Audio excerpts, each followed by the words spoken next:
नमस्कार, मी ज्ञानदा कदम या विशेष मुलाखतीत आपल्या सर्वांचं स्वागत करते।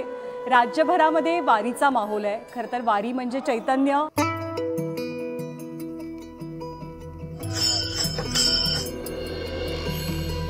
वारी म्हणजे उत्साह, वारी म्हणजे आनंद आणि वारी म्हणजे सकारात्मकता। ही सकारात्मकता आजच्या मुलाखतीमध्ये सुद्धा आपल्याला दिसणार आहे, कारण आपल्या सोबत आहेत आदेश बांदेकर। ते अगदी पहिल्यापासून पंढरपूरपर्यंत वारीचा सगळा प्रवास अनुभवतात। त्यांचा अनुभव कसा आहे, वारीमध्ये यावं, वारीचे अनुभव माऊली महाराष्ट्राच्या कार्यक्रमातून अख्ख्या महाराष्ट्राला सांगावेत असं त्यांना का वाटलं हे जाणून घेणार आहोत। मुलाखतीला सुरुवात करण्याआधी मला वाटतं आपण जिथं आत्ता बसलोय ते ठिकाण खूप ऐतिहासिक आहे आणि त्या ठिकाणाबद्दलही आपल्याला बोलायला हवं, सांगायला हवं। हा सईबाई भोसलेंचा वाडा आहे, महाराणी सईबाई भोसलेंचा वाडा आहे। शंभूराजेंचा आजोळ आहे आणि छत्रपती शिवाजी महाराजांचं सासर आहे आणि 1600 साली हा सगळा वाडा बांधला गेलेला आहे। त्या ऐतिहासिक वास्तूत बसून आपण आज ही मुलाखत करतोय आणि बाजूला या मुलाखतीच्या साक्षीला आहे ते फलटणचं राम मंदिर। त्यामुळे एक विलक्षण योग खरं तर जुळून आलाय। काय भावना आहेत आत्ताच्या? खरंच खूप छान भावना आहेत। या वास्तूबद्दल तू म्हणालीस तसं या वास्तूमध्ये खरं तर अशी परंपरा, वर्षानुवर्षाचं सगळे पुरातन संस्कार हे सगळे इथे आहेत आणि त्यामुळे या वास्तूत बसून बोलताना खूप आनंद होतोय। प्रभू श्रीरामचंद्रांचं देऊळ बाजूला आहे, इकडे ही एवढी मोठी मूर्ती आहे आणि अशा या उत्तम वातावरणामध्ये ज्या क्षणी माऊलींची आळंदीहून निघालेली पालखी सुद्धा आत्ता याच ठिकाणी फलटणमध्ये येऊन दाखल झालेली आहे आणि तेव्हा मला गप्पा मारण्याचा असा योग मिळतोय। खूप छान वाटतंय, कारण या प्रवासात आळंदीपासून सुरू झाल्यापासून पावलोपावली चालत असताना, वेगवेगळ्या वारकऱ्यांना, माऊलींना बघत असताना, माऊली महाराष्ट्राच्या माध्यमातून पुढे पुढे आम्ही सरकत असताना आजच सकाळी मी एका ट्रकच्या खाली बसलो होतो।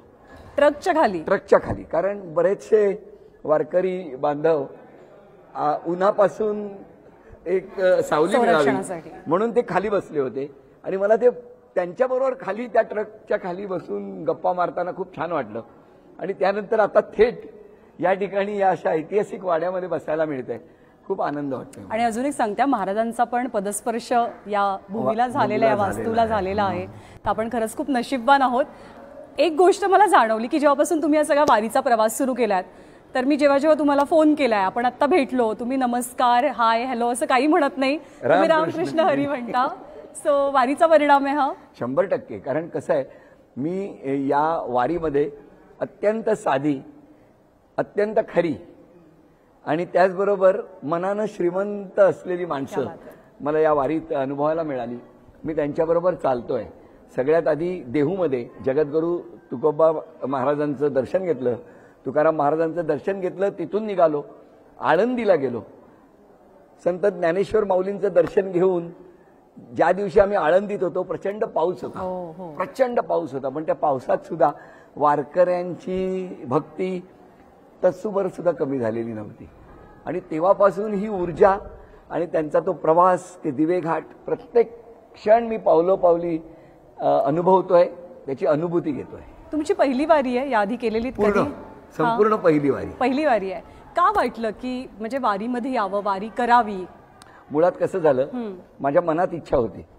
खरं तर यंदा मी सुचित्राला आधीच म्हटलं होतं की काही झालं तरी यंदा मी आळंदी ते पंढरपूर वारी करणार, इंडिव्हिज्युअल स्वतः येणार, माझ्याबरोबर माझे 2-3 मित्र असे आम्ही निघणार आणि पूर्ण वारी करणार। मला एकदा ती अनुभवायची आहे। योगायोगाने एक दिवस मला सतीश राजवाडेंचा फोन आला। त्यांचे सुमंतो बोस हे जे आहेत त्यांच्या मनातली आणि सतीशजींच्या मनातली ही संकल्पना होती की माऊली महाराष्ट्राच्या माध्यमातून संपूर्ण वारीतला माणूस आणि माणसातला देव हे शोधत जायचं, संवाद साधायचा। आणि मग मला इतकी सुंदर संकल्पना समोर आल्यावर जणू काही पांडुरंगाने तथास्तु म्हटलं तसं झालं आणि मी लगेच क्षणाचाही विचार न करता सांगितलं आपण निघूया।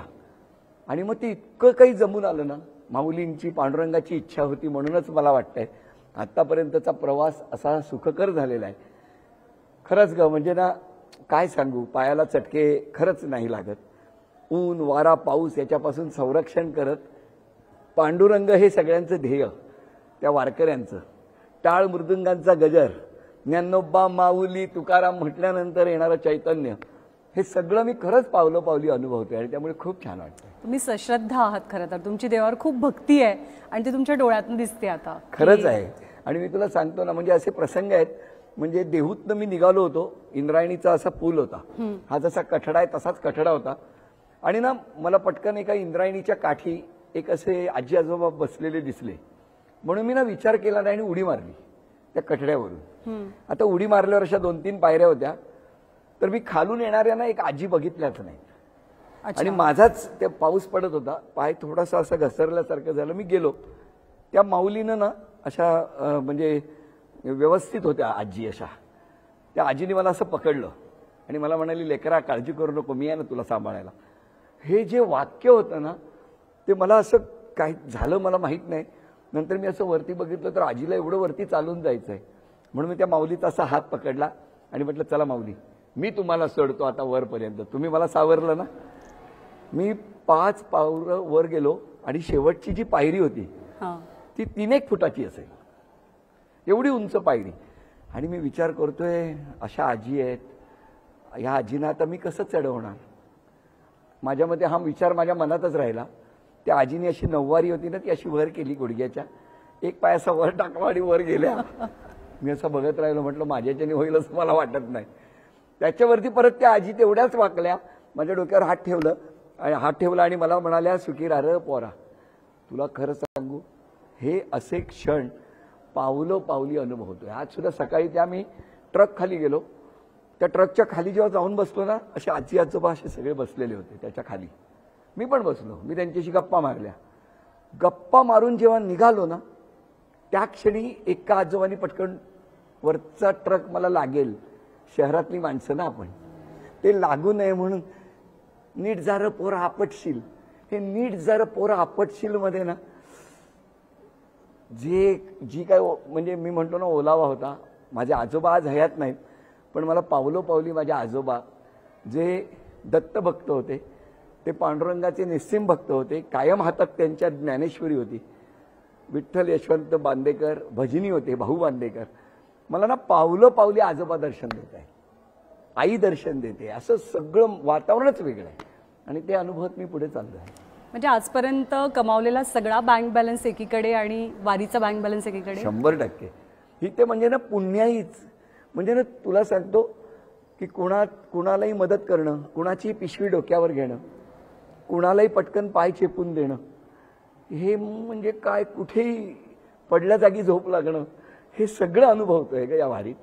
आणि फार वेगळी आहे वारी. काय बदल जाणवले म्हणजे आपल्याला ना, आपण शहरी भागात राहतो तर आपली छोट्या छोट्या गोष्टीवरनं किरकिर होत असते, आपण कुरबुरी करत असतो, अरे हे नाही ते नाही, हे नाही मिळालं, ते नाही दिसलं.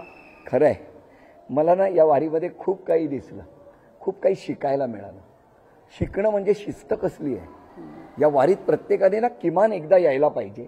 आपण काय छोट्याशा रील बघतो, बरोबर, हां, आणि ते छान दिसतं, पण या वारीत सत्य काय आहे ना ते अनुभवायला मिळतं. या वारीतली शिस्त तुम्ही विचार करा ना, कुठल्याही तळावरती थांबल्यानंतर ज्या क्षणी वारी निघते, ते भला मोठा करणा आहे, त्या करण्यातून तो एक असा आवाज येतो. तो आवाज आल्यानंतर पहिल्या करण्याला लोकांना जागवलं जातं, निघायचंय. दुसऱ्या करण्याला सगळे त्यांच्या क्रमांकावर उभे राहतात आणि तिसरा करणा जेव्हा होतो त्यावेळेला वारी निघालेली असते. म्हणजे रथाच्या पुढे आणि रथाच्या मागे.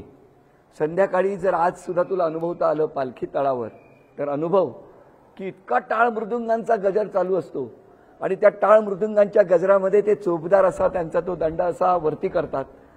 एका क्षणी ती आरोळी होते आणि एका क्षणी पिन ड्रॉप सायलेन्स होतो. टाचणी पडेल तरी आवाज येईल इतकी शांतता होते. इतके लाखो टाळ मृदुंग वाजत असतात, क्षणात थांबलं जातं, सगळं थांबतं. हे काय आहे?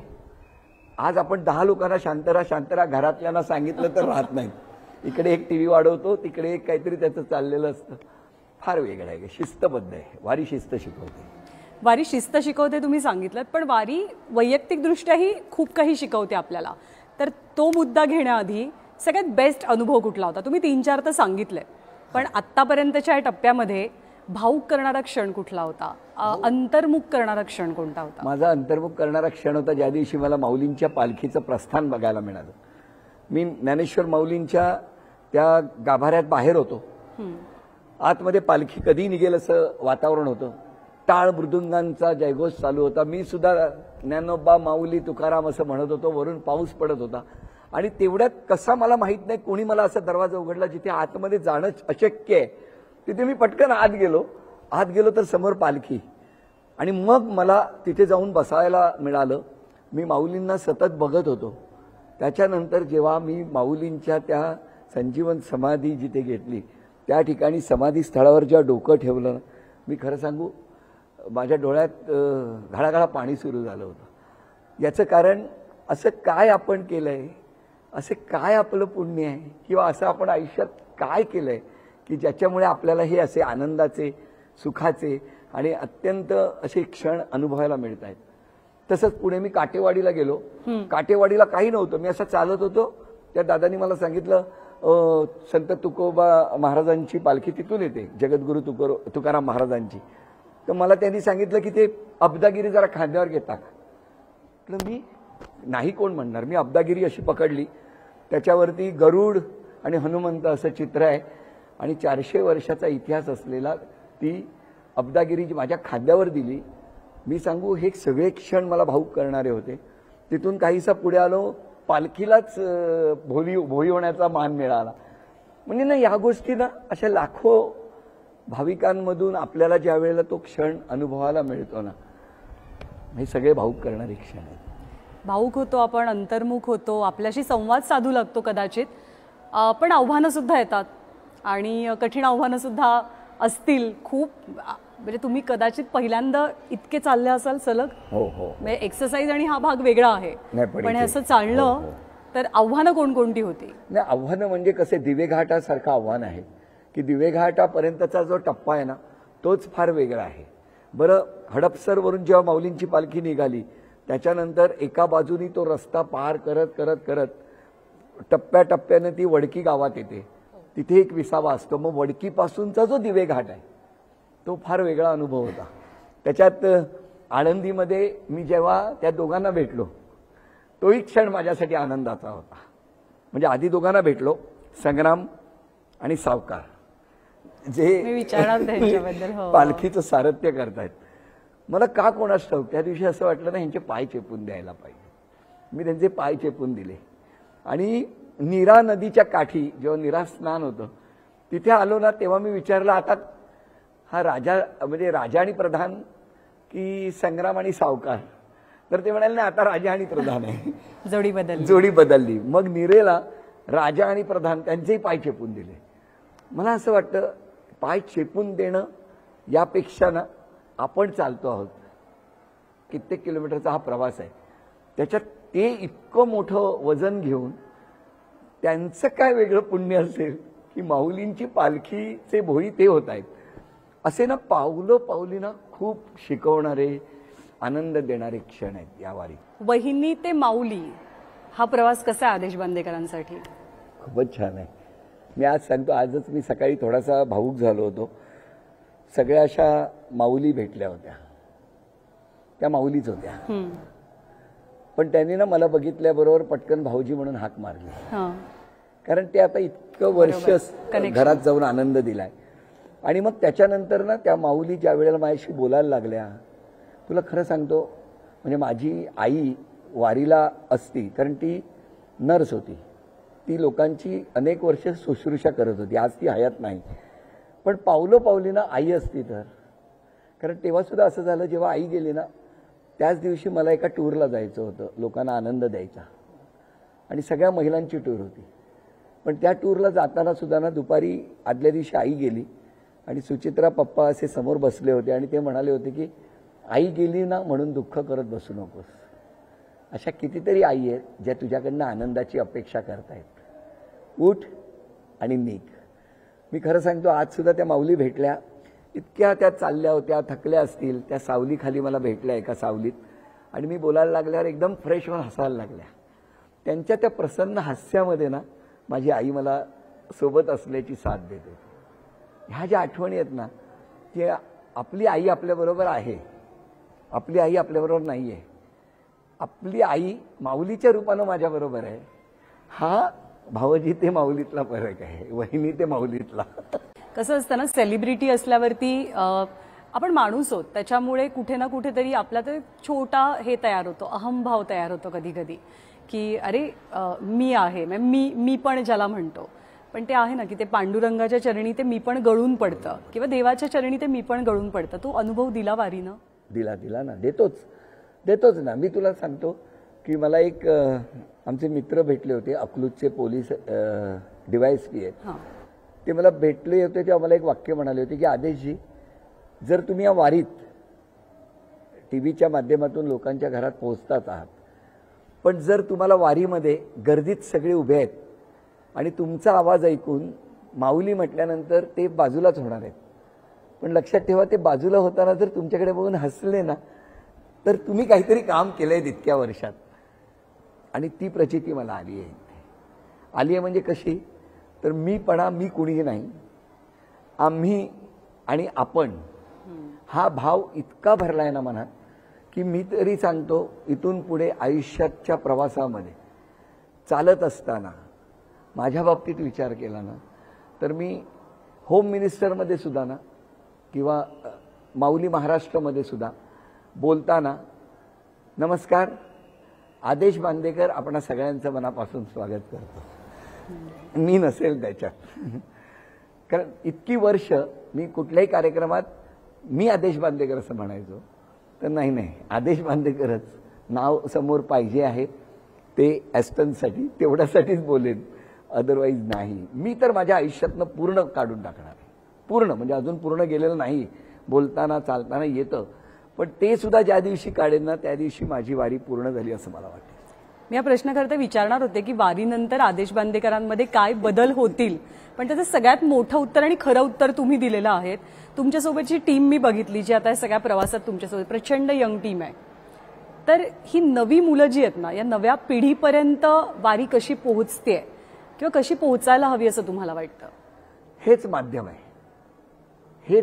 आहे, आपलंच माध्यम आहे. कारण आपल्या माध्यमावरती ना बऱ्यापैकी विश्वास आहे. हे माध्यम पूर्ण आरसा दाखवतं आणि त्यामुळे या माध्यमातून यातले जे म्हणजे पडद्यामागचे क्षण, जसं आपण पडद्यावर म्हणतो, तसं या वारी मागचे क्षण आहेत ना, ही अत्यंत पॉझिटिव्हली गेले पाहिजे. प्रत्येक गोष्टीत दोन अंग असतात, पण त्याच्यातलं जे हे सकारात्मक अंग आहे ना वारीतलं, मी काल एका ट्रकमध्ये गेलो होतो, तो ट्रक बघून माझं घर मला लहान वाटायला लागलं. त्या ट्रकमध्ये काय नव्हतं, सुईपासून सगळं होतं, पाण्याच्या टाकीपासून, अन्नाच्या चुलीपासून, कपडे वाळत घालण्याच्या व्यवस्थेपासून, महिला आणि पुरुष दोन त्याच्यात फ्लोअर होता त्या ट्रकमध्ये, की वरती महिला खाली पुरुष झोपणार आहेत, आणि त्याच्यानंतर सगळ्यांचे कपडे, सगळ्यांची लावलेल्या बॅग्स, त्यांची जेवणाची व्यवस्था, चण्या डाळीपासून ते तांदळापासून, म्हणजे किचन, बेडरूम, हॉल, काय म्हणशील ते सगळं एकात होतं. अशा ट्रकमध्ये काल मी गेलो होतो आणि तसेच ट्रक घेऊन ते पुढे जात आहेत. म्हणजे किती नियोजन आहे प्रत्येकाचं, फारच सुंदर. वारकऱ्यांचं जीवन तुम्ही खूप जवळून अनुभवता गेले काही दिवस. वारकऱ्यांकडनं प्रत्येकानं काय काय शिकण्यासारखं? शिस्त एक तुम्ही सांगितलं, शिस्त आहे, नियोजन आहे, सगळ्यात महत्वाचं म्हणजे ध्येय. या वारीमध्ये त्या सगळ्या वारकऱ्यांचं ध्येय आहे पांडुरंग भेटीचं. जे ध्येय नजरेसमोर ठेवलं आहे ते गाठायचं असेल तर येणाऱ्या पायाला लागणारे चटके कुठेही ते नाउमेद होत नाहीयेत. पाऊस येऊ द्या, ते भिजतायत, ते स्वतःचे कपडे सुकवतायत, पुन्हा त्याच्यात ते चालतायत, ते स्वतःचे कपडे धुतायत, ते वाळत, म्हणजे ना येणाऱ्या प्रत्येक संकटावर मात करून मला माझं ध्येय गाठायचं आहे हे एकदा मनाशी ठरवलं ना, प्रत्येकाने वारकरी म्हणून या वारीत यायला पाहिजे, वारकरी म्हणून. आणि त्यांनी एकदा ते त्यांच्याकडे बघितलं ना की लक्षात येतं, आपण छोट्या छोट्या कारणावरून हताश होतात, काही मुलं नैराश्याकडे जातात. वारीत या, एक वेगळी ऊर्जा मिळते. काय आहे म्हणजे एक संध्याकाळी, बरं काही नाही, मला एक आजोबा भेटले होते नीरा नदीच्या काठी, 40 वर्ष ते घरीच गेलेले नाहीये. ते आळंदी ते पंढरपूर, पंढरपूर ते आळंदी, आळंदी ते पंढरपूर, पंढरपूर ते सगळा प्रपंच तिकडे आहे, व्यवस्थित आहे, घर मुलं सगळी शिकतायत. एक वासुदेव काका भेटले होते, ते मला भेटले पंढरपुरात आणि मी आळंदीला गेलो तर ते होते आळंदीत. इतका प्रवास करून परत तिकडे पोहोचले होते आणि त्यांची तिन्ही मुलं उच्च शिक्षित आहेत. मला म्हणाले 1 रुपयाच्या दानावर मी दान पावलं मागत फिरत असतो, 1 रुपया मला मिळतो आणि त्या 1 रुपयामध्ये माझी तिन्ही मुलं उच्च शिक्षित झाली हो. म्हणजे काय. आणि म्हणाली मी काय करतो तर मी दान मागतोय आणि त्यातून लोकांच्या सुखासाठी प्रार्थना करतोय. ही सगळी अंग आपल्याला अनुभवायला मिळतात जी मी अनुभवतोय. हा अनुभव असाच वृद्धिंगत होत राहू दे आणि कधी कधी ना योग जुळून यावे लागतात आयुष्यामध्ये. तसा आजचा हा योग मला वाटतं जुळून आला या वास्तूमध्ये ही मुलाखत करण्याचा. बरेच दिवस आपण ठरवत होतो खरं तर, पण तो कदाचित योग होता की या वास्तूत ही मुलाखत व्हावी, फलटणच्या राम मंदिराच्या साक्षीनं ही मुलाखत व्हावी आणि पांडुरंगाबद्दल आपण बोलावं, वारकऱ्यांबद्दल बोलावं. तर वारकरी म्हणजे ऊर्जा आहे खरं तर. वारकरी म्हणजे अखंड सकारात्मकतेचा एक स्रोत आपण म्हणूयात. आणि ही सकारात्मकता जर का अनुभवायची असेल, ही सकारात्मकता अंगामध्ये भिनवायची असेल तर एकदा तरी वारी करायला हवी, हे नक्की आहे. तुम्हाला तुमच्या टीमला मनापासून शुभेच्छा आणि आभार. रामकृष्ण हरी. रामकृष्ण हरी माऊली. रामकृष्ण हरी. रामकृष्ण हरी.